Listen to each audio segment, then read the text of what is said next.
A continuación, el doctor Sergio Arroyave, médico de la Universidad Pontificia Bolivariana, ortopedista de la Universidad de Antioquia y actualmente fellow de ortopedia oncológica en el instituto, va a hablar sobre las fracturas patológicas cuando pensar en cáncer.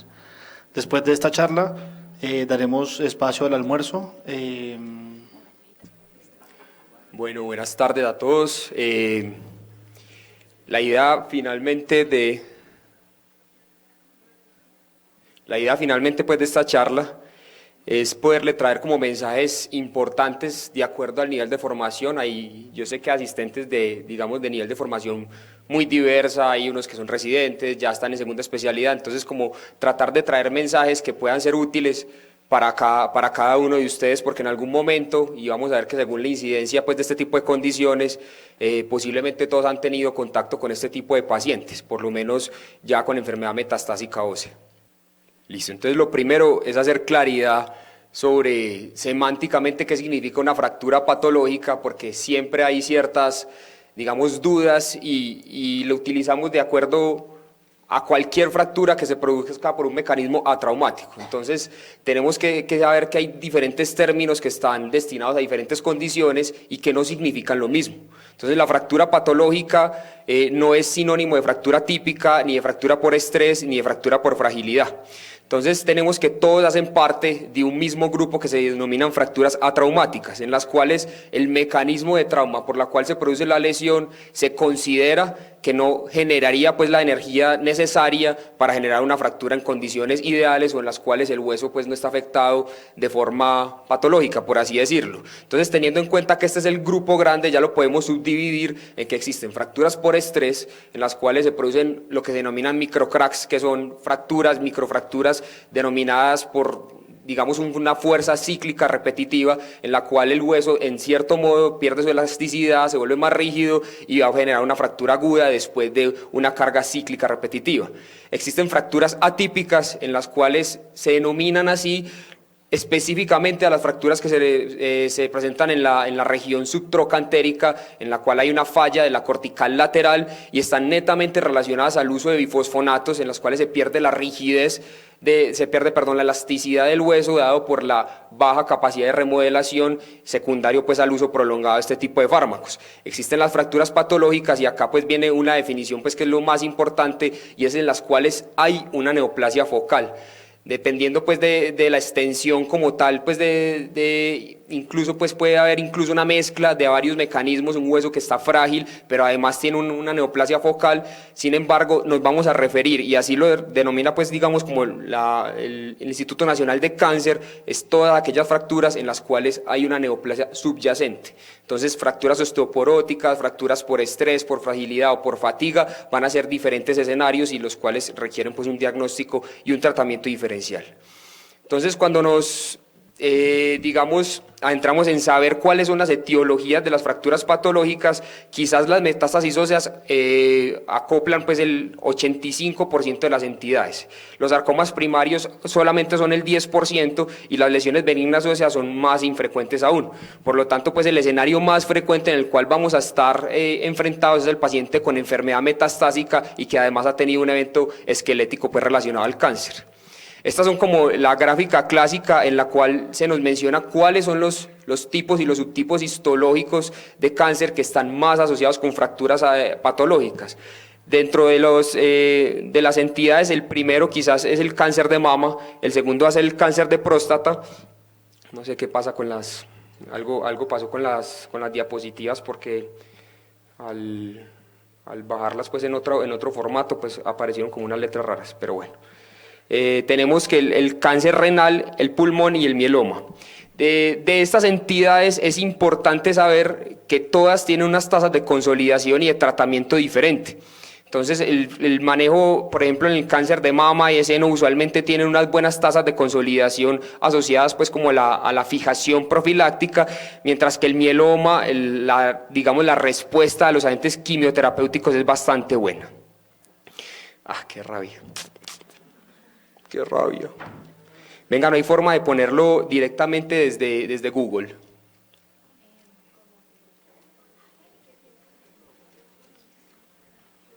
Este computador tiene, y si me dan un minuto.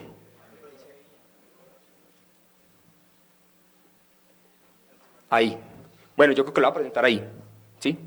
Está bien, yo creo que mejor ahí. Entonces, de las causas de sarcomas primarios, tendríamos que la principal causa va a ser el sarcoma de Ewing, el osteosarcoma, y en segunda causa, el sarcoma de Ewing. Y la localización, vamos a tener que este tipo de fracturas tiene una predilección por aquellas áreas que están supuestas a una mayor carga, una mayor tensión y una compresión axial, como sería el área subtrocantérica, el área transcervical del fémur proximal y el húmero proximal. Sin embargo, es mucho más frecuente que ocurra en las extremidades inferiores que están supuestas a una carga axial mucho mayor. De estas, las fracturas patológicas usualmente son intracapsulares, lo que digamos implica un reto mayor de forma quirúrgica para poder digamos resolver y darle una carga inmediata, una rehabilitación temprana a este tipo de pacientes. Entonces, esta es una de las diapositivas como más importantes, y es que cuando han realizado estudios cadavéricos en autopsia se han encontrado que hasta 2/3 partes de los pacientes que mueren por cáncer ya tienen, aunque sea un compromiso microscópico a nivel digamos, de todo el lecho y la trabécula ósea. Por tanto, pues la incidencia de metástasis ósea en cáncer en estadios avanzados es bastante elevada, y hasta un 25% de esos pacientes van a terminar con un desenlace de una fractura patológica. Que tiene impacto y quizás es lo más importante, y es que tienen un menoscabo en la sobrevida y en la supervivencia global. Estos son pues como de los estudios más referenciados que hay pues en la literatura acerca de la supervivencia en pacientes que han tenido fracturas patológicas, y en pues en la cual hay un pool de población muy importante, pacientes con mieloma múltiple y con metástasis de tumores sólidos. Encontraron que el subtipo de población que está más afectada en su pronóstico de acuerdo a las metástasis de las fracturas patológicas son los pacientes con cáncer de mama, hasta el 32% de riesgo de muerte elevado comparado con aquellos pacientes en los cuales no se evidenció ningún evento esquelético relacionado. Igual los pacientes con mieloma múltiple y cáncer de próstata también tienen un 20% más de riesgo de presentar un desenlace como mortalidad cuando tienen una fractura patológica comparado con aquellos que no. Cuando ya no examinamos a aquellos pacientes con fracturas patológicas por enfermedad metastásica, sino por sarcomas primarios, este es un estudio pues, también importante, también con un tamaño poblacional considerable, en el cual encontraron que pacientes con osteosarcoma, con condrosarcoma, tenían un desenlace adverso muchísimo peor cuando tenían una fractura, afectando la supervivencia. En osteosarcoma hasta en un 34% de peor supervivencia, condrosarcoma 35% comparado con 63% de aquellos no fracturados. Sin embargo, en el sarcoma de Ewing no encontraron pues digamos esa asociación de peor supervivencia global cuando tenían fracturas patológicas. Esto pues básicamente el mensaje final es que la fractura patológica sí tiene un impacto en la morbilidad y la mortalidad por cáncer. Entonces usualmente tiene un efecto directamente proporcional a aquellos pacientes que tienen más fracturas patológicas, tienen una peor supervivencia, y finalmente son pacientes que van a tener un desenlace adverso mucho peor que aquellos en los cuales se pudo prevenir un evento esquelético relacionado con cáncer. Entonces, estos son algunos de los casos que pude extraer de pacientes que hemos visto en consulta, y es simplemente para esquematizar en qué puede terminar una fractura patológica que pasa por inadvertida.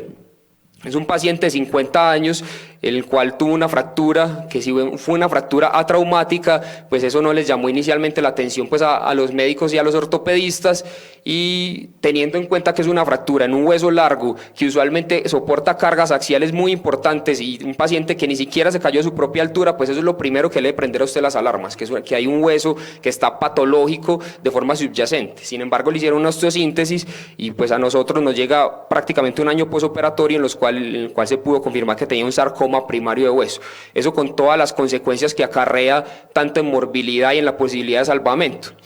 Acá tenemos otro caso de un paciente también, es decir, un paciente de 70 años, una fractura intertrocantérica que también se trató como una fractura por fragilidad, supuesto, digamos, una causa subyacente osteoporótica. No sospecharon que tuviera un tumor subyacente. Finalmente el paciente es diagnosticado con un primario renal, y vemos la resorción ósea tan digamos, tan acelerada que presenta, prácticamente desaparece todo el fémur proximal, una falla mecánica de la fijación, y podemos ver en el espécimen que pues evidentemente tenía una masa de tejidos blandos asociada, digamos la cabeza femoral ya no tenía sustrato, y es un paciente que finalmente fallece, incluso no se le pudo dar un buen soporte de carga, es un paciente que estuvo inmovilizado durante todos los últimos meses.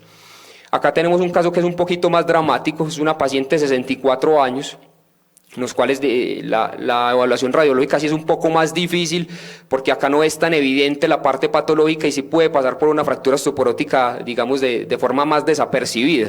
Sin embargo, pues realizan un diagnóstico de una fractura por fragilidad, igualmente una osteosíntesis inadvertida. Esta paciente tiene un diagnóstico final de un osteosarcoma, y teniendo en cuenta pues los principios de fijación, los principios de manejo de márgenes tumorales, al realizar un enclavijamiento pues hubo una contaminación del todo el canal femoral. Por tanto, pues el desenlace final ortopédico como tal y estructural es ni siquiera una desarticulación, sino una hemipelvectomía. Una paciente que ya tenía una contaminación hasta la musculatura glútea proximal, y finalmente la paciente igualmente fallece pues por complicaciones nosocomiales más que por la parte oncológica. Existen algunas claves en la detección de estos pacientes, y el primer mensaje es que siempre un paciente en el cual usted el mecanismo de trauma no explique la lesión que tiene, siempre prenda las alarmas de que puede estar ante un escenario de una fractura patológica. Es usual, pues no hay, digamos, porcentajes y no tengo un dato preciso, pero los pacientes lo que uno sí refiere es que tienen pródromos antes de presentar la fractura. Entonces usted usualmente les pregunta si les estaba doliendo el segmento antes de fracturarse, y los pacientes refieren que ya tenían dolor, que ya tenían molestias. Usualmente son molestias mecánicas que terminan finalmente en desenlace de un evento adverso con un mecanismo de trauma que pareciera ser inocuo. Y los síntomas generales pues que son inusuales, pero cuando están presentes pues también uno debería elevar la sospecha clínica. Entonces la evaluación radiológica va a ser la piedra angular, va a ser lo primero con los que ustedes se van a enfrentar, y quizás es ahí donde se puede decantar el paciente y mejorar todo el pronóstico en una detección temprana de este tipo de entidades. Entonces el trazo de fractura a través de una lesión radiolúcida es el hallazgo fundamental que usted lo debe hacer sospechar que hay una fractura patológica. Entonces existen lesiones que si bien pueden ser plásticas y que tienen un depósito más de mineral óseo, usualmente las lesiones líticas son las que presuponen un riesgo mayor de una fractura patológica asociada. Por lo tanto, siempre que haya este tipo de hallazgo radiológico, esa será siempre la primera sospecha. Dentro de de las características que usted puede evidenciar mucho más concretamente en la radiografía sería una destrucción cortical, son predictores de agresividad y de malignidad, digamos, radiológicos que lo pudieran hacer sospechar este tipo de entidades. Acá tenemos también una paciente del servicio, una paciente de 15 años que tuvo una fractura, ni siquiera dice que estaba caminando y que sintió deformidad, dolor intenso, y cuando vemos pues en la radiografía vemos que hay una destrucción cortical bastante marcada con una lesión radiolúcida asociada al trazo de fractura. Existen también otros hallazgos que también son muy sugestivos y predictores de agresividad, como es la reacción perióstica.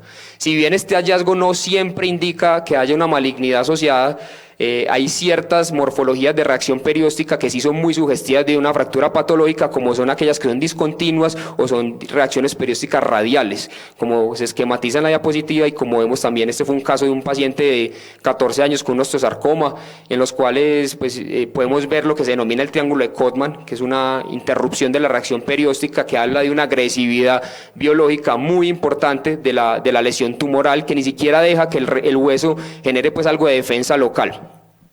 Tenemos también la zona de transición, es otro de los aspectos importantes. Esta se define como aquella zona en la cual se puede discernir entre el hueso patológico y el hueso que está estructuralmente sano.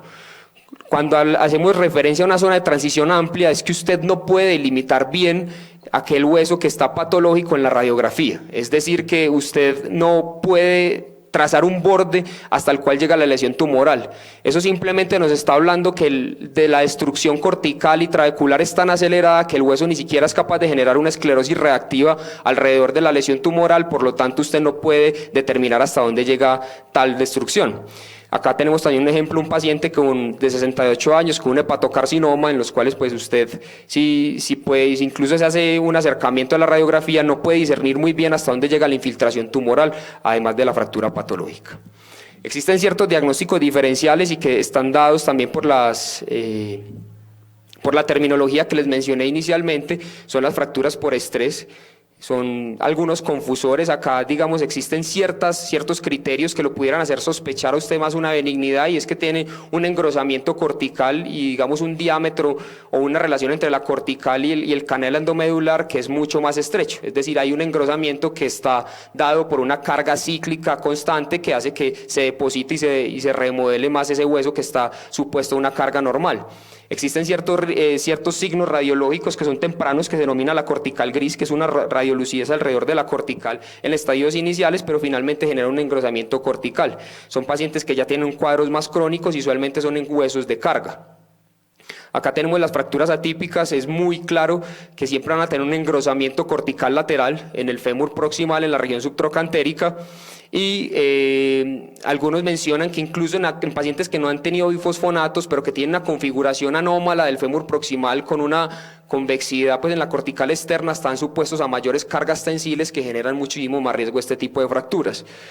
Tenemos también que estas tienen un signo muy patognomónico que se llama pues como el pico medial, en la cual hay una fractura que es transversa o oblicua corta en la región lateral del fémur, pero abruptamente se genera, digamos, un trazo de fractura mucho más aguda a la cortical medial, que es por donde se genera el evento traumático agudo después de síntomas de varios meses de dolor en dicha región. Usualmente son atraumáticas y la zona por predilección va a ser la zona subtrocantérica. Incluso pues algunos autores refieren que hasta la zona supracondílea, desde el trocánter menor, se pudiera presentar una fractura típica.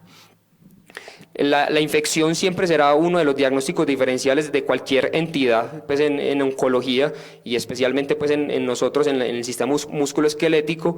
Hay ciertos hallazgos radiológicos que lo hacen sospechar usted que es más infección que neoplasia, y sobre todo las reacciones periósticas que son continuas, que no sean ese tipo de reacciones periósticas que les mencioné que hablan de agresividad radiológica como la radial o la discontinua, sino que son reacciones que ya muestran que el hueso se está defendiendo y que lleva mucho tiempo defendiéndose. Clínicamente, pues un paciente que llega con fístulas o que llega con un absceso y que usted lo puede evidenciar por radiología avanzada, pues va a ser mucho más sugestivo que es un proceso infeccioso. Tenemos también que cuando ya solicitamos una imagen avanzada, como sería una resonancia, el realce va a ser muy sugestivo de una u otra entidad, siendo más periférico y mucho más tenue en entidades infecciosas, y siendo mucho más heterogéneo y central en aquellas neoplasias musculoesqueléticas.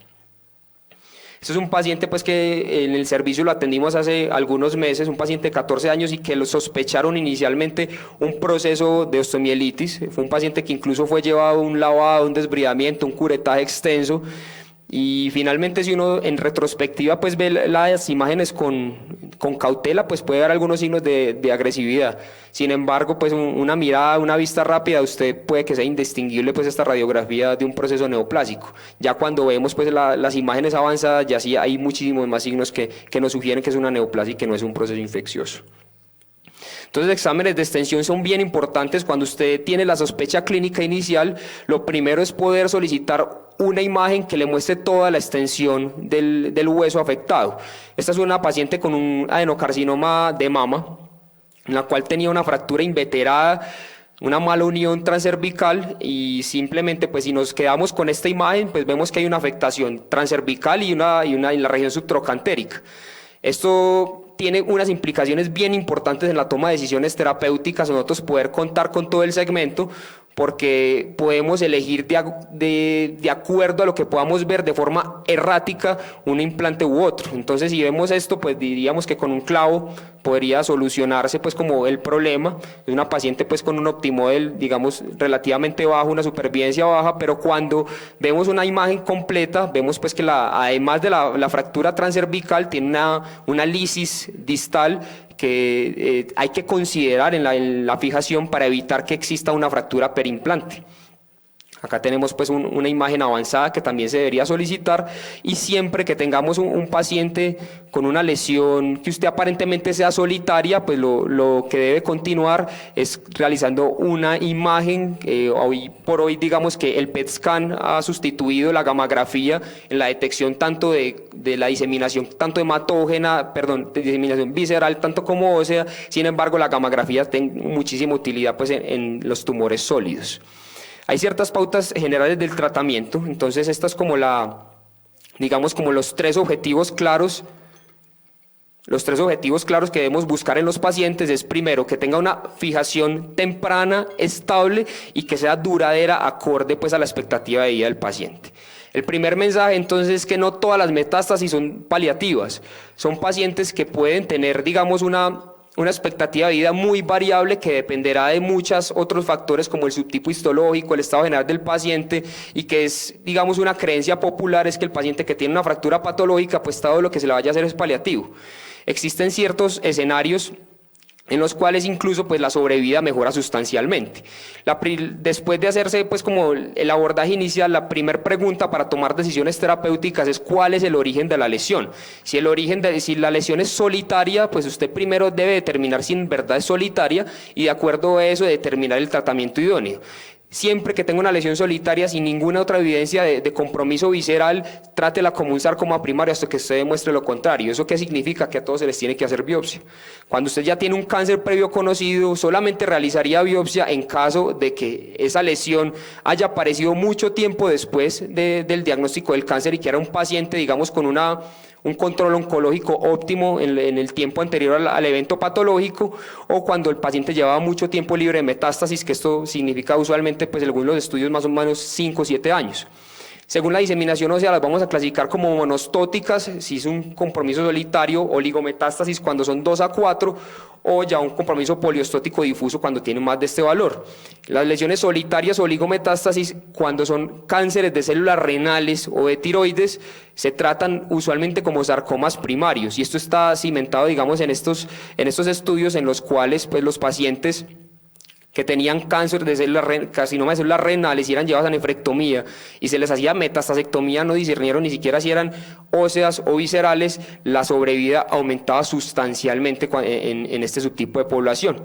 Este es un paciente que tenía una fractura acetabular por un carcinoma de células renales.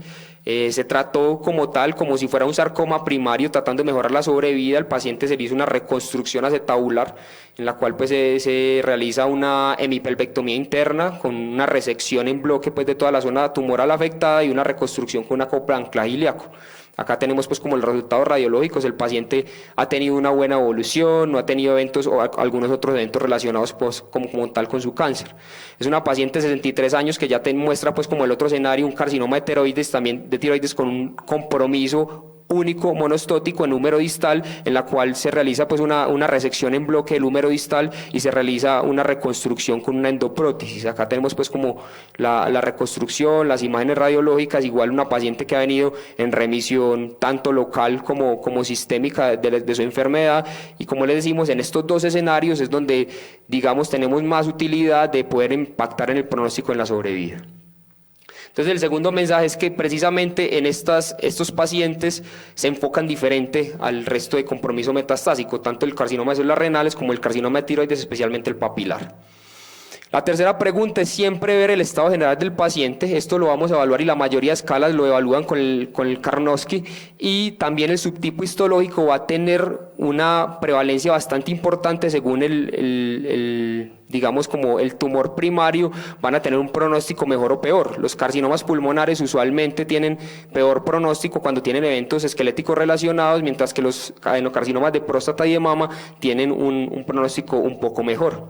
Entonces el tercer mensaje es que casi todas las decisiones que nosotros tomamos quirúrgicas y terapéuticas con estos pacientes van a estar determinadas por la expectativa de vida. Esto tenemos varios modelos que nos han ayudado pues a predecir de alguna forma esto y optimizar los recursos. El OptiModel es quizás el más ameno y el que más utilizamos, y ten en cuenta básicamente eso, el estado clínico del paciente. Hay cierto carácter de subjetividad, sobre todo porque dicen si es favorable o no favorable según paraclínico, según como usted lo vea en su estado clínico y nutricional, en la escala de Karnofsky, y la posibilidad de que tenga metástasis viscerales o alguna otra metástasis, digamos, esquelética. Entonces el cuarto mensaje es que siempre las decisiones son multidisciplinarias. Entonces es difícil uno tomar una decisión en un paciente que tiene un carcinoma primario que ni siquiera nosotros tratamos. Entonces usualmente nos tenemos que apoyar del resto de especialidades para determinar la sobrevida, cuál es el estado general del paciente, para poder definir y optimizar los recursos que vamos a utilizar de forma quirúrgica. Principios de fijación, como a grandes rasgos tenemos, es que siempre tenemos que utilizar un implante que le permita una carga inmediata. Digamos que la rehabilitación no debería sobrepasar nunca la expectativa de vida del paciente. Entonces eso quiere decir que algo que lo permite rehabilitar temprano y que le permita dar una buena calidad de vida para su expectativa de vida predicha. Y el escenario ideal siempre será que estos pacientes no lleguen a este tipo de eventos como tal. Entonces existen pues lo que se llaman los eventos relacionados pues con el esqueleto y asociados al cáncer, que la estrategia terapéutica de prevención más importante que tenemos hoy por hoy es el uso de bifosfonatos y la predicción de aquellos en los cuales tienen una fractura inminente, que sería pues una fijación profiláctica. Esta es digamos una de las guías, las primeras que utilizaron en la recomendación para el uso de bifosfonatos en cáncer, y esta pues define lo que son los eventos esqueléticos. Acá pues tenemos radiación a hueso, cirugía esquelética, fractura patológica, hipercalcemia o síndrome de compresión medular. ¿Qué encontraron? Pues que aquellos pacientes que eran sometidos a manejo profiláctico con bifosfonato tenían una disminución de fracturas patológicas en un 31% en cáncer pulmonar, 36% en cáncer de próstata y 41% en cáncer renal.